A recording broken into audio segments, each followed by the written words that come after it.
Assalamualaikum warahmatullahi wabarakatuh. Selamat pagi semuanya. Ketemu lagi kita di mata kuliah bahan bangunan 2. Hari ini bahan bangunan 2 kita akan membahas tentang agregat. Jadi pertanyaannya, kenapa kita harus mempelajari tentang agregat? Agregat kita pelajari karena agregat merupakan salah satu bahan pengisi nanti yang akan kita gunakan untuk berbagai konstruksi sipil. Salah satunya adalah konstruksi gedung. Selain misalnya untuk gedung, itu juga agregat nanti biasa kita pakai untuk misalnya bahan-bahan timbunan untuk pekerjaan jalan dan pekerjaan bendungan. Cuman kita mungkin fokus kita untuk mata kuliah bahan bangunan itu lebih ke konstruksi gedung. Jadi agregat yang akan kita bahas di sini itu adalah agregat untuk konstruksi gedung.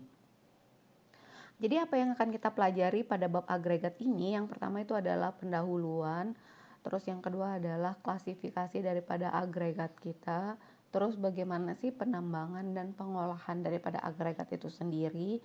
Selanjutnya sifat agregat dan ukuran daripada butiran agregat tersebut. Nah, agregat itu sendiri adalah butiran mineral alami yang fungsinya adalah sebagai bahan pengisi dari campuran beton atau mortar.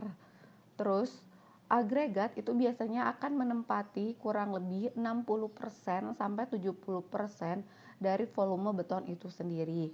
Walaupun sebagai bahan pengisi, akan tetapi agregat itu akan berpengaruh terhadap sifat-sifat beton. Nah, sifat agregat itu akan menentukan mutu beton yang kita inginkan. Sifat-sifat agregat yang mempengaruhi sifat beton itu adalah sifat fisik, sifat ketahanan terhadap pengaruh panas, dan sifat kimia. Dan sifat-sifat lainnya yang nanti akan kita bahas di subbab selanjutnya. Oleh karena itu, untuk mendapatkan mutu beton yang cocok, maka sangat penting kita untuk mendapatkan jenis dan kualitas agregat yang tepat di dekat lokasi pembangunan kita. Agregat yang digunakan dalam campuran beton itu biasanya adalah agregat alam, contohnya adalah natural agregat seperti batu kali, itu adalah batuan beku kalau misalnya kita lihat atau kita ingat untuk mata kuliah kita di bahan bangunan 1, dan agregat buatan. Nah, pada perkembangannya untuk kebutuhan tertentu itu bisa juga kita ganti atau kita tambahkan mineral lain yang fungsinya adalah sebagai agregat. Fungsi agregat itu sendiri apa? Yang pertama tadi adalah sebagai bahan pengisi untuk mortal atau beton. Terus yang kedua, agregat itu akan menentukan berapa sih kekuatan adukan atau kekuatan beton kita. Selanjutnya, fungsi agregat itu akan membuat beton atau membuat adukan lebih stabil terhadap pengaruh luar dan pengaruh cuaca. Keempat, itu dia akan mengurangi sifat susut dan nguai daripada beton. Dan yang terakhir, dia akan memperkecil pemakaian perekat atau pemakaian daripada semen Portland. Terus kita masuk ke sub yang kedua, yaitu adalah klasifikasi agregat. Yang pertama, klasifikasi agregat kalau misalnya kita tinjau dari asalnya. Dari asalnya itu pun akan kita bagi dalam beberapa kelompok. Kelompok yang pertama itu adalah agregat alam. Jadi agregat yang menggunakan bahan baku dari batu alam atau penghancurannya itu dari alam. Jenis batuan yang baik itu kita gunakan untuk agregat itu bersifat harus keras, kompak, kekal, dan tidak pipih. Terus kalau misalnya contohnya agregat alam itu adalah kerikil dan pasir alam. Jadi agregat yang berasal dari batuan induk yang akan mengalami penghancuran atau pelapukan oleh alam. Biasanya akan terjadi di dekat atau lokasinya bisa jauh dari batuan asalnya itu sendiri karena terbawa oleh arus air atau angin dan mengendap di suatu tempat. Biasanya umumnya akan kita temukan di sekitar sungai atau di dekat-dekat daratan. Terus selain kerikil dan pasir alam, itu ada agregat batu pecah. Agregat batu pecah itu bisa kita buat dari batu alam yang kita pecah dengan ukuran tertentu. Selanjutnya ada yang namanya adalah agregat batu apung. Batu apung itu merupakan agregat alami yang sifatnya ringan dan umum untuk kita gunakan. Terus penggunaan batu apung itu harus bebas dari debu vulkanis halus dan bahan-bahan yang bukan vulkanis atau misalnya lempung. Selanjutnya, batu alam yang baik untuk agregat itu adalah batuan beku, seperti yang saya pernah bilang. Ingat lagi di mata kuliah bahan bangunan 1.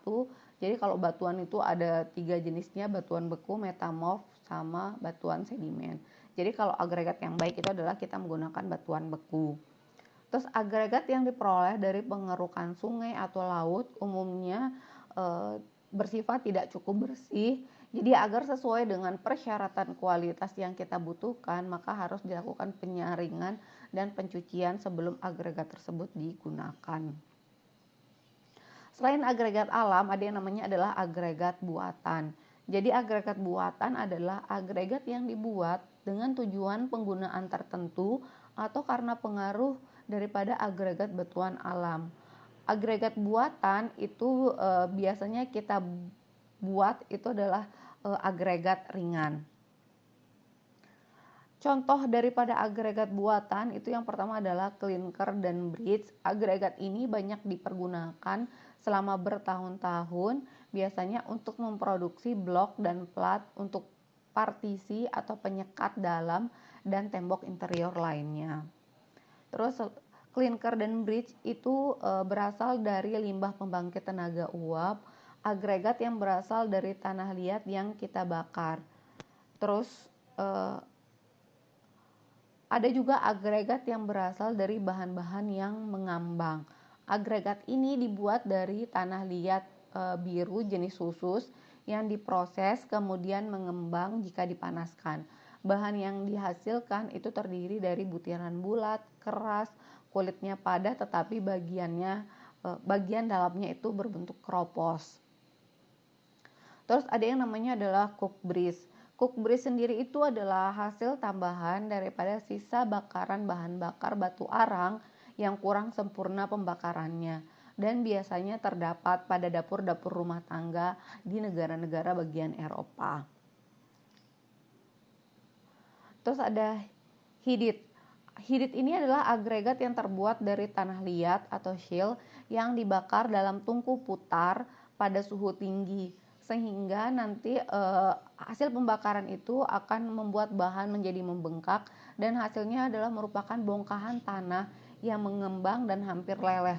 Lalu kita hancurkan dan kita ayak hingga mencapai susunan butiran yang kita perlukan. Nah, ada juga yang namanya adalah lilit. Lilit ini dibuat dari batu metamorf atau sil yang mengandung senyawa karbon yang kita pecah dan kita bakar pada tungku vertikal pada suhu yang tinggi. Nah, itu adalah tadi kalau misalnya agregat kita berdasarkan daripada batuan pembentuknya. Selanjutnya klasifikasi agregat kita tinjau dari berat jenisnya. Nah, berat jenis sendiri itu apa sih? Berat jenis adalah perbandingan berat agregat dengan berat air pada volume yang sama. Jadi rumusnya adalah BJ sama dengan WB. WB adalah berat agregat dibagi dengan WA. WA adalah berat air. Kemudian kalau kita tinjau dari berat jenis, ada yang namanya adalah agregat ringan. Agregat ringan yaitu agregat yang memiliki berat jenis kurang daripada 2,0 atau berat sendirinya rendah sehingga nanti dia strukturnya akan ringan. Biasanya kita gunakan untuk beton non-struktural atau biasanya untuk partisi-partisi atau dinding-dinding sekat di dalam ruangan. Terus berat jenis beton yang kita hasilkan itu kurang lebih adalah 1,8. Terus nanti agregat ini itu bisa kita gunakan untuk beton struktural atau beton dinding tembok. Contoh yang kita pakai agregatnya adalah batu apung, hidit, kroklit, dan lilit, dan banyak lagi yang lainnya. Nah, selain agregat ringan, ada yang namanya adalah agregat normal. Agregat normal itu adalah agregat yang memiliki berat jenis antara 2,5 sampai dengan 2,7. Agregat ini itu berasal dari batuan granit, basal, kuarsa, dan sebagainya. Nah, beton yang dihasilkan itu dinamakan beton normal dengan berat jenis plus minus adalah 2,3 dan kuat tekan itu berkisar antara 15 megapascal sampai dengan 40 megapascal. Berat isi beton itu berkisar antara 1.800 sampai dengan 2.500 kg per meter kubik. Nah, agregat normal itu bisa terdiri dari kerikil, pasir, batu pecah. Ini biasanya yang berasal dari alam. Terus kalau misalnya dia agregat buatan, itu biasanya adalah klinker dan terak dapur tinggi. Selain agregat alam, agregat normal juga dapat berupa agregat buatan sebagai bahan hasil tambahan tanur tinggi. Nanti di mana dikatakan terak tanur tinggi itu kita dinginkan secara lambat, itu akan membengku dan mengalami pemadatan. Kemudian agregat dari terak tanur ini kita dapat pergunakan untuk bahan perkerasan jalan. Terus ada agregat ringan, agregat normal, dan yang terakhir itu adalah agregat berat. Agregat berat itu memiliki berat jenis lebih besar daripada 2,8. Contohnya adalah magnetik, limonit, dan barit, atau juga kita sebut dengan atau juga ada serbuk bersih. Nah, biasanya kita bisa membuat beton dengan berat isi lebih besar daripada 2.400 kg per meter kubik. Terus beton yang kita hasilkan memiliki berat jenis yang tinggi, itu bisa mencapai nilai BJ-nya adalah 5. Beton jenis ini itu efektif kita gunakan sebagai dinding pelindung sinar radiasi, sinar X, gamma, dan pemecah reaktor-reaktor inti nuklir. Jadi biasanya dipakai di bangunan-bangunan yang membutuhkan perlindungan terhadap sinar X, gamma, dan pemecah reaktor, misalnya pembangkit listrik tenaga nuklir, atau misalnya juga rumah sakit. Selanjutnya itu membuat beton itu menggunakan agregat berat dengan kelecakan yang diinginkan itu cukup sulit untuk kita lakukan. Hal ini dikarenakan perbedaan berat jenis agregat itu lebih besar dibandingin berat jenis semen itu sendiri.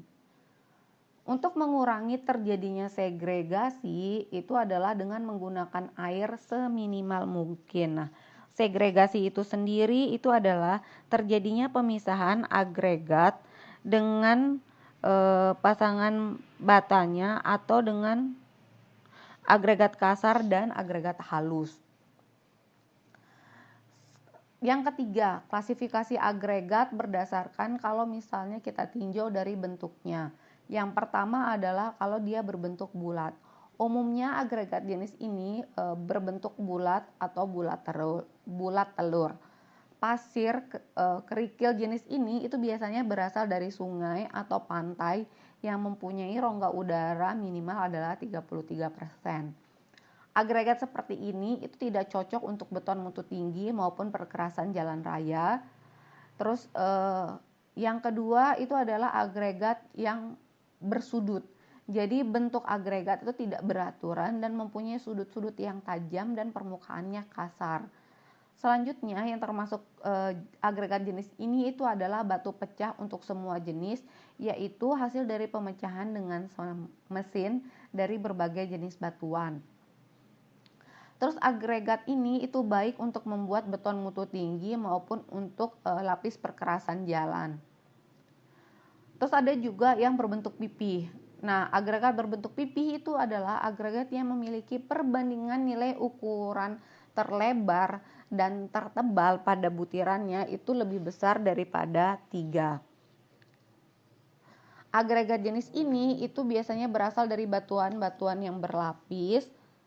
Selanjutnya adalah kalau dia misalnya berbentuk memanjang. Nah, butiran agregat dikatakan memanjang atau lonjong jika perbandingan nilai ukuran terpanjang atau terbesar dan terlebar agregat itu lebih besar daripada 3. Terus kalau misalnya kita tinjau dari tekstur permukaan, ada yang namanya adalah agregat dengan permukaan seperti gelas. Jadi dikatakan bahwa agregat dengan permukaan seperti gelas atau mengkilat. Contohnya adalah flint hitam dan obsidian. Selanjutnya, agregat dengan permukaan yang kasar. Jadi umumnya itu berupa pecahan batuan, permukaan tampak kasar, tampak jelas bentuk kristalnya. Contoh agregat ini itu adalah basalt, filsit, propiri, dan batu kapur. Terus ada juga agregat dengan permukaan yang licin. Agregat ini itu ditemukan pada batuan yang butir-butirannya itu kecil atau halus. Contohnya kerikil sungai, chart, batu lapis, marmer, dan beberapa rilolit lainnya.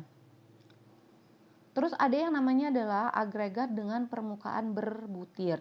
Jadi pecahan dari batuan ini itu akan menunjukkan adanya butir-butir bulat yang merata. Misalnya batuan pasir dan kolit. Terus ada juga yang kelima, itu agregat berpori dan berongga. Jadi bahan ini itu mempunyai pori dan rongga yang mudah terlihat.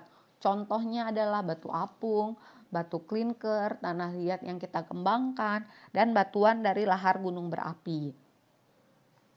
Terus klasifikasi agregat yang kelima itu berdasarkan daripada ukuran butirannya. Nah, kalau misalnya di teknik sipil itu umum kita menggunakan istilah agregat. Ada agregat halus, agregat kasar. Nah, inilah dia kalau misalnya berdasarkan klasifikasinya. Jadi yang pertama kita bahas itu adalah agregat halus. Agregat halus itu adalah agregat yang butiran lolos ayakan 4,8 mm. Ukuran agregat halus itu biasanya adalah 0,15 mm sampai dengan 4,8 mm.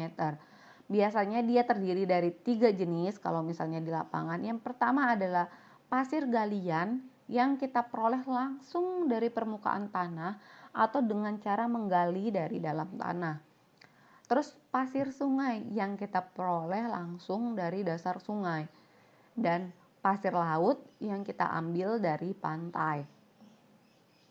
Terus bisa juga silt, ini juga kita sebut dengan agregat halus. Ini juga dia agregat yang mempunyai besaran butiran itu lebih kecil daripada 0,15 mm. Biasanya kalau pakai istilah silt itu kita pakai nanti di mata kuliah mekanika tanah. Terus ada agregat kasar. Nah, agregat kasar itu adalah agregat dengan butiran-butiran tertinggal diayakan dengan lubang 4,8 tetapi lolos ayakan 40 mm. Contohnya adalah kerikil. Terus selain agregat kasar ada juga kita sebut sebagai batu. Batu itu adalah agregat yang mempunyai ukuran atau besar butiran itu lebih besar daripada 40 mm. Terus kita masuk ke subbab yang ketiga, yaitu penambangan dan pengolahan agregat.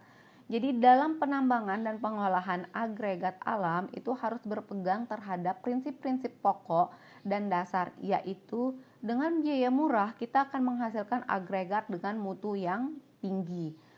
Terus untuk memperoleh agregat dengan mutu yang tinggi itu perlu kita lakukan beberapa tahapan-tahapan, seperti yang pertama adalah penelitian, penggalian, pengangkutan, pengolahan, penimbunan, dan penyimpanan agregat dengan benar. Yang pertama yang kita lakukan itu adalah penelitian. Tahap ini itu sering kita tidak lakukan oleh produsen agregat dengan skala kecil. Karena apa? Biasanya kalau skala kecil kan dia hanya memproduksi agregat dengan jumlah yang cukup kecil, sehingga nanti kalau misalnya dilakukan penelitian mungkin nanti biaya yang dikeluarkan juga akan cukup tinggi. Nah, tapi untuk produsen skala menengah atau ke atas, jika ingin mendapatkan mutu agregat yang baik, maka dia perlu untuk melakukan penelitian terhadap deposit atau terhadap agregatnya terlebih dahulu. Yang harus kita pertimbangkan itu adalah apakah memproduksi dalam jumlah yang cukup itu akan mendapatkan keuntungan dalam jangka waktu tertentu, dan melakukan pengujian untuk menentukan kualitas daripada agregat yang akan kita produksi. Pengambilan jumlah contoh di lapangan itu dianjurkan tidak kurang dari jumlah seperti yang ditampilkan pada tabel 1. Nah, jadi kalau misalnya agregat halus itu pengambilan contoh untuk penelitiannya tidak boleh kurang daripada 10 kilo. Kalau agregat kasar, kalau misalnya ukuran butirannya 9,5 mili, itu juga sama, tidak boleh kurang daripada 10 kilo. Tapi kalau misalnya dia ukuran butirannya 100 mili, itu ukuran jumlah contohnya tidak boleh kurang daripada 175 kilo. Nah, nanti contoh benda uji itu kita kirimkan ke laboratorium, baru nanti kemudian akan kita uji sifat fisis dan mekanis daripada agregat tersebut. Sifat fisis dan sifat mekanis nanti kita akan bahas dalam subbab selanjutnya. Yang kedua itu adalah penggalian. Penggalian itu dapat kita lakukan secara manual atau mekanis dengan alat berat atau pemecah dinamit. Teknik penambangan agregat itu harus kita sesuaikan dengan jenis endapan, terus produksi yang kita inginkan dan rencana pemanfaatannya. Nah, yang pertama, kalau kita berdasarkan daripada jenis endapannya dulu. Endapan agregat, quarter atau risena. Pada jenis endapan ini itu tanah penutupnya itu belum terbentuk sempurna. Nah, endapan yang didapatkan di sepanjang alur sungai, keadaan endapannya itu masih lepas sehingga teknik penambangan permukaan itu dapat dilakukan dengan alat sederhana seperti sekop dan cangkul. Teknik penambangan ini itu menghasilkan produksi agregat yang sangat terbatas. Karena apa tadi? Karena kita menggunakan alat-alat yang cukup sederhana dan biasanya adalah menggunakan tenaga manusia. Apabila kita inginkan produksi dalam jumlah besar, maka penggalian atau pengambilan itu bisa kita gunakan dengan alat berat seperti shovel dan backhoe. Masih untuk agregat quarter atau resin, pemilihan besar butir untuk memisahkan ukuran pasir dan kerikil itu kita lakukan secara semi mekanis dengan menggunakan saringan pasir. Nah, teknik penambangan ini umumnya sering kita jumpai di sepanjang sungai, contohnya di Bojong Gunung Merapi dan Sungai Cikunir Gunung Galunggung. Terus kalau misalnya endapan agregat yang telah membentuk formasi, tipe endapan ini itu telah tertutup oleh tanah atau soil, di mana untuk melakukan pengambilan agregat yang sudah membentuk formasi itu pekerjaan awal yang kita lakukan adalah land clearing, pembersihan tanah tertutup. Nanti agregat jenis ini itu biasanya sudah agak keras dan tercampur dengan lumpur atau lempung dan zat organik lainnya.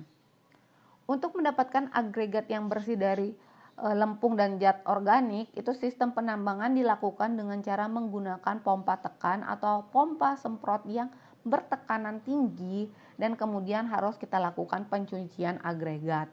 Model penambangan ini itu biasa kalau misalnya kita temukan itu di daerah Desa Lebak Mekar, Kabupaten Cirebon, dan di lereng Gunung Muria di Kabupaten Kudus. Kalau ada yang dari Cirebon atau Kudus, mungkin dekat dari rumahnya bisa main-main ke daerah penambangan tadi untuk melihat bagaimana sih proses penambangan dan pencuciannya. Terus selanjutnya itu adalah produksi agregat dari batu pecah. Nah, agregat batu pecah itu kita produksi dari bongkahan-bongkahan batuan dari hasil peledakan. Biasanya ini batuan andesit dan basal. Nah, kemudian kita pecah lagi dengan menggunakan palu atau alat mekanis breaker atau crush untuk disesuaikan ukurannya dengan kebutuhan konsumen. Secara umum, kegiatan pembuatan agregat batu pecah itu terdiri dari peremukan, pengayakan, dan pengangkutan. Hasil dari pengolahan ini itu berupa batu pecah dengan ukuran lebih kecil daripada 10 mm, 10 sampai 20 mm, 20 sampai 30 mm, 30 sampai dengan 50 mm, dan 50 sampai dengan 75 mm. Selanjutnya proses yang ketiga itu adalah pengangkutan. Jadi setelah bahan agregat kita gali, tahap selanjutnya adalah kita angkut ke unit pengolahan atau penimbunan. Sebagai alat batu angkut itu tergantung daripada skala agregat yang akan kita produksi. Jadi alat pengangkut itu dapat menggunakan truk, kereta lori, conveyor belt, kapal laut, dan alat-alat transportasi lainnya. Yang perlu kita perhatikan adalah proses pengangkutan itu akan berpengaruh terhadap harga dari agregat yang akan kita produksi. Nah, ini contoh dari sistem pengangkutan menggunakan conveyor belt system. Terus pengolahan. Pengolahan agregat itu dapat dilakukan dengan cara dipecah, diayak, atau dicuci, itu untuk mendapatkan susunan butiran yang memenuhi syarat. Bila dipecah, maka yang pertama adalah pertimbangkan alat yang cocok untuk memecah agregat kita. Secara umum, alat yang digunakan itu adalah jaw crush atau pemecah rahang. Ini biasanya untuk memperoleh agregat berbutir kasar. Nah, ini adalah contoh dari alat jaw crush kita. Selanjutnya, setelah kita pecah dengan jaw crush, bila kita akan memproduksi dengan kapasitas yang lebih besar, maka kita biasanya akan menggunakan gyratory crush. Nah, alatnya adalah sebagai berikut. Kemudian, untuk memperoleh butiran yang lebih halus lagi, itu biasanya akan kita gunakan adalah hammer crush dan roller crush. Jadi alatnya itu bisa kita lihat seperti di bawah ini, contoh hammer crush dan roller crush-nya. Setelah selesai pemecahan, itu selanjutnya kita lakukan penyaringan dengan ayakan getar atau ayakan tromol. Kegiatan ini berfungsi untuk mendapatkan fraksi-fraksi butiran. Nah, fraksi butirannya bisa fraksi 5-10 mm, 10-20 mm, dan seterusnya. Ini adalah contoh kalau misalnya kita menggunakan ayakan getar. Nah, ayakan getar ini itu dia biasanya nanti akan terbagi-bagi. Jadi misalnya ini yang butirannya kasar, ini butiran sedang, dan yang di bawahnya mungkin yang butirannya halus. Nah, ini adalah untuk ayakan tromol. Kemudian untuk pasir dan kerikil itu tidak perlu untuk dilakukan pemecahan, tetapi memerlukan penyaringan atau kita cuci terlebih dahulu untuk menghilangkan benda-benda asing seperti tanah dan humus dengan menggunakan alat screw classifier. Nah, alatnya adalah seperti ini contohnya. Kalau misalnya skemanya itu juga bisa dilihat seperti ini. Nah, tujuannya itu apa? Tujuannya itu adalah agar butiran halus yang menempel pada agregat kita tadi itu yang masih bisa kita gunakan itu tidak terbuang, tapi nanti dia akan tertampung. Seperti pada gambar skema yang ini, itu jadi nanti kalau misalnya agregat-agregat kita yang akan kita pakai itu dia nanti akan tertampung di coarse material, sedangkan nanti butiran-butiran halus yang menempel pada agregat kita tadi itu bisa kita tampung di overflow di luaran daripada alat kita tadi. Nah, skemanya bagaimana sih penambangan dan pengolahan agregat? Jadi yang pertama itu akan kita lakukan peremukan pertama, biasanya dia adalah 7 inch. Terus kemudian kita lakukan pengayakan. Selanjutnya adalah kita masukkan di tempat penimbunan, biasanya akan kita bedakan lolos saringan 2,5 inch dan tidak lolos saringan 2,5 inch. Terus peremukan kedua itu sampai dengan ukuran 1-2 inch, kemudian kita lakukan pengayakan. Pengayakan itu nanti kita bagi jadi 2. Yang pertama adalah tidak lolos saringan 3/4. Terus kemudian kita lakukan peremukan yang ketiga. Selanjutnya yang lolos saringan 3/4, kemudian kita lakukan penimbunan. Terus kita lakukan adalah split atau peremukan barmak. Nah, tadi dari yang tidak lolos saringan 3/4 itu kan kita lakukan permukaan ketiga. Setelah permukaan ketiga langsung masuk di split atau permukaan barmage. Lalu kita lakukan pengayakan lolos saringan 3/8 inch, tidak lolos saringan setengah inch. Kemudian masuk ke tempat penimbunan. Nah, inilah proses penambangan dan pengolahan daripada agregat itu sendiri. Nah, yang terakhir itu adalah penimbunan dan penyimpanan agregat. Ini juga sangat penting dalam proses pengolahan agregat kita. Jadi penimbunan agregat di lapangan itu harus diberikan alas agar tidak tercampur dengan tanah dan lumpur. Jadi nanti di atasnya kemudian kita tutup dengan terpal agar terhindar daripada hujan. Karena agregat yang terlalu basah itu akan sulit untuk menentukan kadar air semennya pada waktu akan membuat adukan mortar. Penimbunan pasir itu biasanya harus lebih tinggi daripada permukaan tanah agar terhindar dari aliran air ketika akan terjadi hujan. Terus penumpukan pasir hendaknya sedekat mungkin dengan lokasi pekerjaan agar lebih mudah pengambilannya. Terus buatlah timbunan berbentuk bukit dengan kemiringan lebih besar daripada 45 derajat. Dengan kemiringan ini itu diharapkan dapat menghindari adanya segregasi tadi, karena agregat yang berbentuk kasar itu akan menggelining turun dan fraksi ini banyak berada di bagian bawah. Terus timbunlah agregat dalam fraksi-fraksi yang terpisah untuk menghindari kemungkinan terjadinya segregasi akibat penimbunan. Dan yang terakhir, bila kita menimbun agregat di dalam silo, maka buatlah silo yang ukurannya tidak terlalu besar tetapi cukup untuk tujuan pekerjaan saja, dan sebaiknya dibuat berbentuk horizontal dengan dasar silo dibuat miring tidak kurang daripada 50 derajat ke arah tengah, sehingga agregat akan keluar melalui bagian daripada tengah silo. Nah, sekian mungkin materi kita hari ini. Sampai ketemu di materi selanjutnya. Assalamualaikum warahmatullahi wabarakatuh. Selamat pagi semuanya.